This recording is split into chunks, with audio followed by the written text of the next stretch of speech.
Okay, let's say, for example, I have a Google spreadsheet and I want to limit anyone in this area here in this column from typing in anything other than a certain number or a certain character. But I just want to do this for one character or one number. So I don't want to do a drop down. So I'm just going to highlight the cells, go to data, data validation, and you'll see that whatever is listed here is what has been highlighted here. We will select this and choose,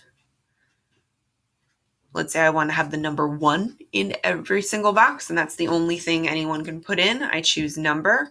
Instead of between, I choose equal to, and then I type in the number 1. And I'm going to, instead of showing the warning, I'm going to reject the input if anybody puts in anything else other than 1. You also have other options if you wanted it to be between certain numbers, not greater than or not equal to. But I'm going to choose equal to and then just hit save. So now I'm going to type in a 1, 1, 1. Watch what happens when I type in a 2. I get that error message. And that's it.